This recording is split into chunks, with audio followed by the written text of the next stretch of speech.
What's up, gaming heroes? Welcome back to another awesome World of Warcraft video. My name is Erosium, and in today's video I'm going to be taking you through some of my best gold making methods on a daily basis. Microphone, how dare you get in the way of me hitting you? Gosh darn it!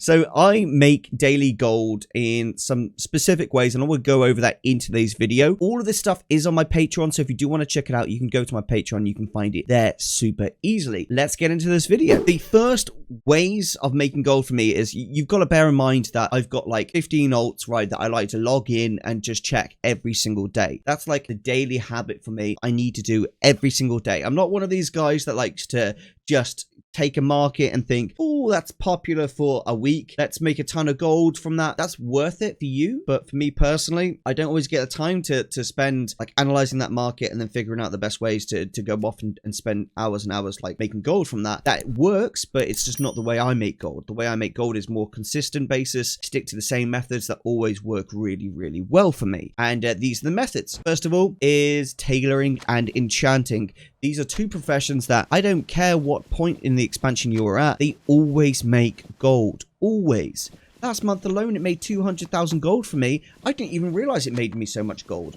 I spend literally 5 minutes every day doing a restock and reposting all of my items to the auction house. It's super easy. Tailoring, it's just a matter of clicking restock, recrafting, buying any materials from the auction house, reselling it back. It's that easy. Enchanting's the same.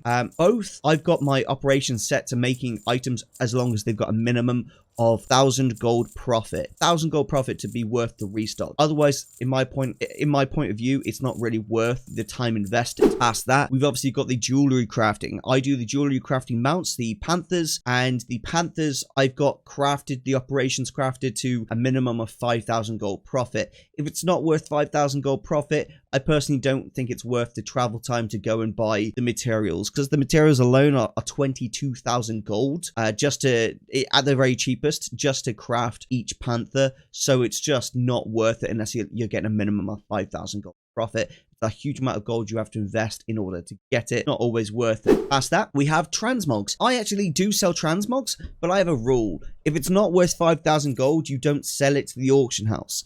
That's my rule. I don't care if I lose out on profit. I'm not willing to spend my time posting to the auction house all day long. I don't want to do that. It's not something I enjoy or appreciate about the game, so I don't do that. Any transmog that I get out in my playing, just enjoying the game, that's worth 5,000 gold or above, I will sell on the auction house. I make sure it gets sent over to my Erosium TV character who deals with all that, and that gets sent. I make sure that all my goblin gliders are crafted on my engineers. I don't actually do all my crafting on engineers, but I do focus on goblin gliders because they do sell absolutely amazingly, and I can generate the materials for that so passively from the garrison resources that it's just unreal. I mean, today alone, the day this video is getting posted, the trader is actually in the garrison right now to allow you to get really cheap goblin gliders. So it's a super easy market for me to get into. I make nearly 15,000 goblin gliders a week, which just tells you how much of an opportunity there is to make gold with goblin gliders. All right, now that's done. I move on to my next thing, which is the TSM mailing operation. This is a really important thing for making gold that a lot of people just don't realize. If you click the other tab, you actually have an option which comes up as send gold, and you set a certain amount, and for me it's 2,500 gold, and you just click send, and any amount of gold that that character has over, say, 2,500, it will send that remainder to the character you said. So for me, it's my main Erosium, and Erosium just gets all of the gold in from all of these other characters. It's so good to just do it like that, because it means that you're getting all of the extra spare gold on all your characters in one place, and you get a better tracking of what you've actually got in terms of liquid gold across your whole characters. And guess what? When you haven't got 20,000 gold sitting on a character, you haven't got 20,000 gold sitting there to be spent. When I've got it on my main, I know my main is okay to spend gold on for things like raid consumables. Outside of that, my other characters don't really get that much gold to spend and invest in. There's only one character that does, which is Erosium TV, and that's my priest again, who deals with the transmogs and everything like that. All gold that Erosium TV makes, he gets a chance to invest first. So he will do, every day I've got an operation on that character where I use my Island Expedition transmogs strings. So it will scan the entire auction house for all of the armor and weapons, and then he will buy any that are really low price or haven't got any competition, and he'll repost those. Once that scan has been done and we found some good deals, we will send any extra gold over 2,500 to my main character. If there's none left, there's none left. But ultimately, I know that every bit of gold that I invest on that character into those Island Expedition transmogs, we make a banging profit back. And that's something that I know for a fact works, because I've made hundreds and hundreds of thousands of gold. It might even be nearly $1 million now just from Island Expedition transmogs.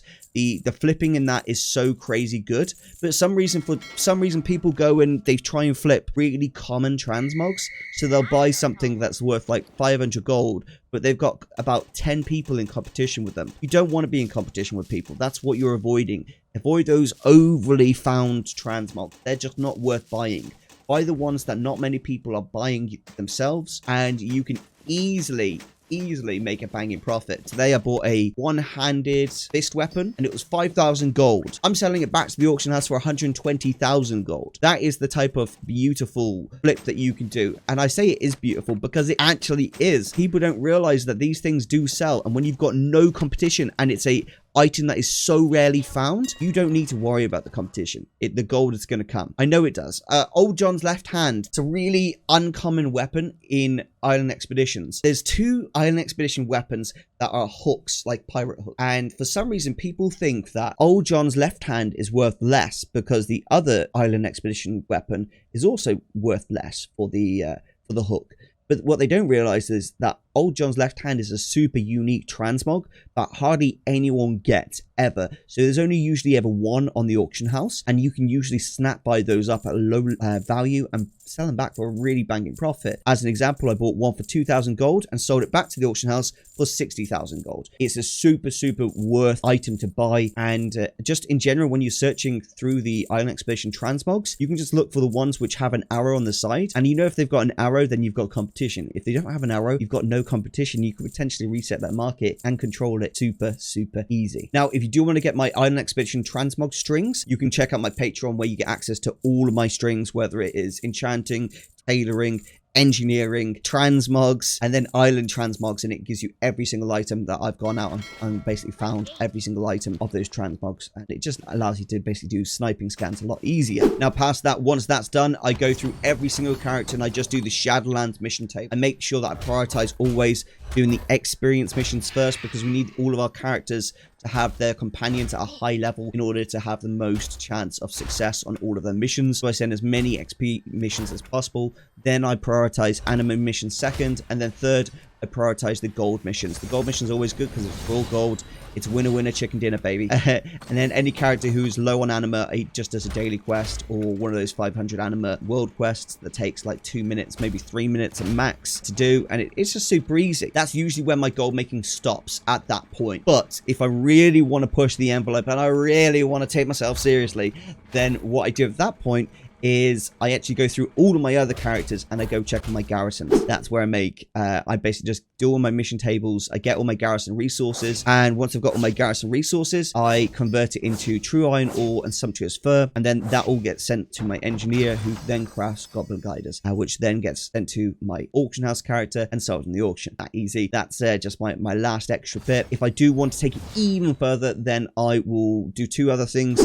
I do the tillers gold farm, where I go to the tillers and I basically do all the farming, and I get all my ores and I turn it into the trillium, and I either sell that or I turn it into living steel. There's so many opportunities to make gold, but that's how I do on a daily basis. And I try and just set myself an hour every day spend on my daily gold habit. After that, I play the game, because at the end of the day, I buy this game and I pay for it monthly so that I can play it. Otherwise, what's the point? What is the point in having a game that you don't play at the end of the day? That's how I make my daily gold every single day, and it turns out a banging profit, guys. I really hope that you found this valuable. Thank you so much for watching. Remember to check out my Patreon. Any support is much love and appreciated. I will see you guys later. Thanks for watching. Bye bye.